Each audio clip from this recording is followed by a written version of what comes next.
Okay, now it's time to put the credentials from Stripe into Flutterflow. So we come to Flutterflow, settings, we go to this option of Stripe, and here where you have something like this, so you need to enable Stripe payments. Now I have the is production disabled because I'm doing only the test, but when you do something finally in deployment, you need to enable this, and we need to fulfill these two inputs: the publishable key and the secret key from Stripe. Where can we find that? We come here to the Stripe, okay, to our account. Remember that currently I'm in test mode. The developers API keys, okay, developers API keys, and here we have publishable key and secret key. So first I get the publishable key. Publishable key comes here, and then the secret key. This one is very delicate, so you saw that I had to put my password because this is really, I don't really mind that you see it because it's the test mode, so nothing can really happen. But this key is quite secret. Like, be careful that nobody gets this, because they could do it, at least in production, because they could start interacting with your API, with all your platform. Okay, I get this copy, and in the secret key, right now you should do the same for the production credentials that are completely different. How can we do that? If I click on test mode, okay, if I click here, these keys, okay, now I'm in production mode, and I will not reveal this key because this is really sensitive, but at least the publishable key, which is the one that normally stays in the front end, ends up in JZE,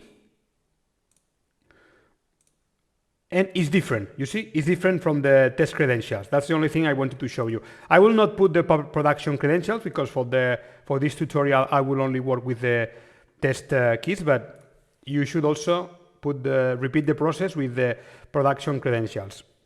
Okay, once this is done, here you should put the country code, your ISO country code. In my case, so if you don't know which is the ISO country code of Spain, which is my country, ask to ChatGPT or Google, and you see ES. This is my country code. You should change this for your country. This is the name that will appear on the credit card of your client, okay? And that's all you need.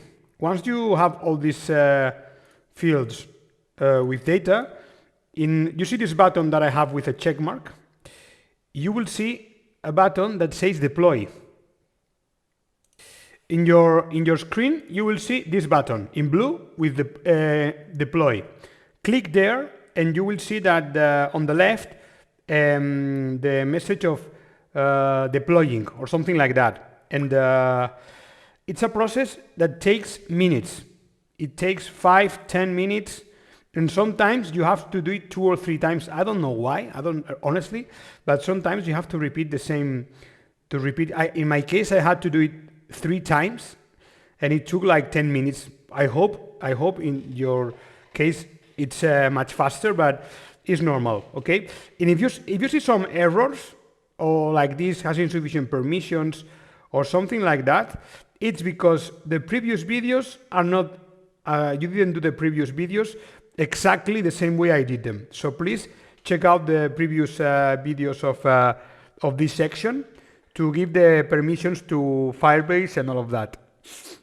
Okay, and you wait 10 minutes, and finally you should see something like this. Okay, deployed. Says that it has deployed. What has happened behind the scenes is that Flutterflow, since we gave Flutterflow Cloud Functions admin permissions, has created two Firebase functions. This one, if you go to the Firebase functions, you will see this, and this one, Stripe test payment. This one will be invoked when we do testing, and this one will be invoked when we are working in production. Okay. What can we see here? If we click in the three dots and we go on detailed usage stats, this will open Google Cloud Console platform Firebase function. Okay, and again, this is out of the scope of this course. But for example, here in the source, you can see the source code. Okay, this is the source code that Flutterflow has done all of this for us and has deployed it on the Google Cloud platform, and we can see the logs and all of that, right? And we will see when I'm using this, the logs. We might need to see the logs of the Stripe test payment. That is the only function that we will be using currently.